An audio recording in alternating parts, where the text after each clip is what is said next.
નમસ્કાર ખેડૂત મિત્રો, આપણે હાલ ગારિયાધાર તાલુકાના વેળાવદર ગામમાં એક પ્રગતિશીલ ખેડૂત જે છે ભાઈ વિનુભાઈ ભંડેરી, એમની મુલાકાતે આવ્યા છીએ. વિનુભાઈ ભંડેરીએ એના ચણાના પાકમાં આજથી 7 દિવસ પહેલાં રેવા કંપનીનું ફૂગનાશક જે ફૂફાડો આવે છે એમણે છંટકાવ કર્યો હતો. હવે રેવા કંપની છે એ સતત 21 વર્ષથી ખેડૂતોને રિઝલ્ટ આપતી કંપની છે અને એમાંના એક ખેડૂત આપણી સાથે છે વિનુભાઈ ભંડેરી.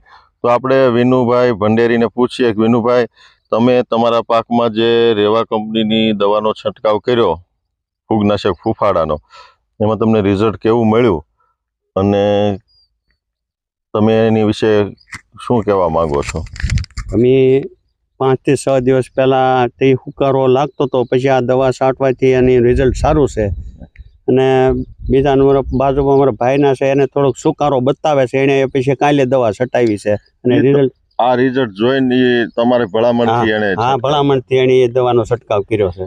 તમારે શરૂઆત હતી ત્યારે શું દેખાતું તમારા ચણાના પાકમાં? સુકારો બહુ દેખાતો હતો અને આપણે જે જાંબુડિયો વધારે દેખાતો હતો. તો અત્યારે તમારે નવો છોડે કોઈ સુકારો દેખાય છે એમાં? નહીં, હવે નથી દેખાતો અને સુધારો થઈ ગયો છે. તો ખેડૂત મિત્રો, આ જે છે રેવા કંપનીનું ફૂફાડો, એ દવા એક એવી છે કે દવાના છંટકાવ કર્યા પછી ફૂગ ત્યાં અટકી જાય છે, આગળ વધતી નથી અને ત્યાં કાયદેસર તમને ત્યાંથી રેણ મારી દે છે, ફૂગને આગળ અટકાવી દે છે.